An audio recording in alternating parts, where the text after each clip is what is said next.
تو بچوں کو نماز کا عادی بنانے کے کچھ طریقے، صرف یہ نہیں کہنا کہ نماز پڑھو، بلکہ دعائیں دینی ہیں اور اچھے اچھے جملے بولنے ہیں۔ مثلاً آپ اپنی اولاد سے کہیں نماز پڑھو، اللہ تم سے راضی ہو، نماز میں ٹھونگے نہ مارو تاکہ اللہ تعالیٰ نماز قبول کر لے، اچھی طرح وضو کرو تاکہ تمہارے سارے گناہ جھڑ جائیں، 2 رکعت پڑھو تاکہ اللہ تمہیں کامیابی نصیب کرے۔ یعنی ایسے جملے بولیں کہ جس سے ان کو نماز کی موٹیویشن ملے۔ نمبر 2، خود نماز پڑھ کے بچوں کو نماز کی عادت ڈالنا۔ دیکھیے، جس چیز کو آپ اہمیت دیں گے نا، خود بخود بچے اس چیز کو امپورٹنس دینے لگیں گے۔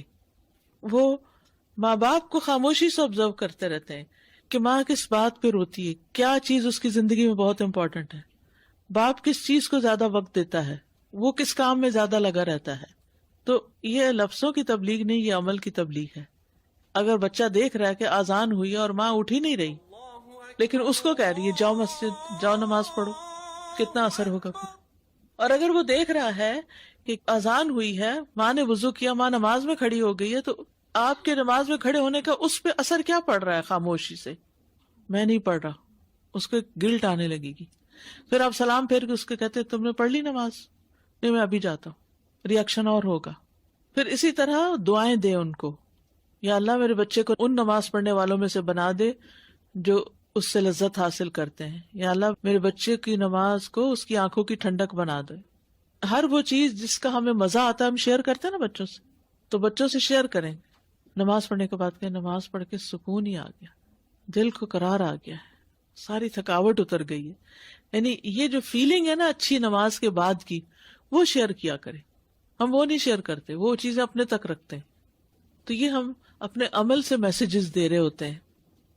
پھر عمدہ الفاظ میں نماز پڑھنے کا کہیے۔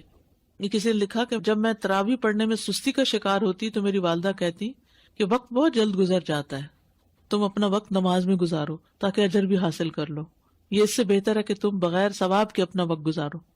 یعنی یہ آدھا گھنٹہ تو ویسے ہی گزر جانا ہے، اگر نماز میں گزر جائے تو کتنا اچھا ہے۔ پھر نماز کی اہمیت بتانا، اپنی ذمہ داری کا بتانا۔ یہ کہتے ہیں کہ ایک دفعہ میں نے اپنے 10 سال کے بیٹے کو نماز کا حکم دیا تو اس نے غصے سے کہا ابا جان کیا یہ آپ کی نماز ہے یا میری نماز ہے؟ اس کا مطلب یہ تھا مجھے میرے حال پہ چھوڑ دو۔ وہ کہتے ہیں کہ میں مسکرایا اور میں نے اس کے غصے کو برداشت کیا اور اس سے کہا جاؤ قرآن لے کر آؤ۔ اس نے مجھے حیرت سے دیکھا اور بوجھل انداز میں گیا تاکہ وہ مصحف لے آئے۔ میں نے اس سے مصحف لیا، اس کا شکریہ ادا کیا اور اللہ کا یہ حکم کھولا وَأْمُرْ أَهْلَكَ بِالصَّلَاةِ وَاصْطَبِرْ عَلَيْهَا لَا نَسْأَلُكَ رِزْقًا نَحْنُ نَرْزُقُكَ وَالْعَاقِبَةُ لِلتَّقْوَىٰ۔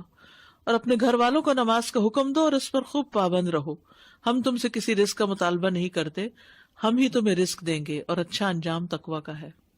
میں نے اس کو کہا یہ پڑھو، پھر میں نے اس کے لیے اس کے معنی کی تشریح کی۔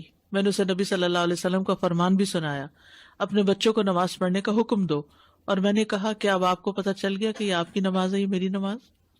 یہ نماز آپ کی ہے لیکن حساب مجھ سے لیا جائے گا۔ اے میرے بیٹے، میں خواہش رکھتا ہوں کہ آپ اپنے والد کو اللہ کے سامنے رسوا نہیں کریں گے۔ کیا خوبصورت انداز ہے۔ یہ عربی کی اصل میں ایک کتاب ہے، 500 طریقے تجعل ابناءک یعشقون الصلاۃ، جن کو اپنا کے آپ اپنے بچوں کو نماز کا عاشق بنا سکتے ہیں۔ ان میں سے چند ایک طریقے آپ کے سامنے ہیں، ٹھیک ہے۔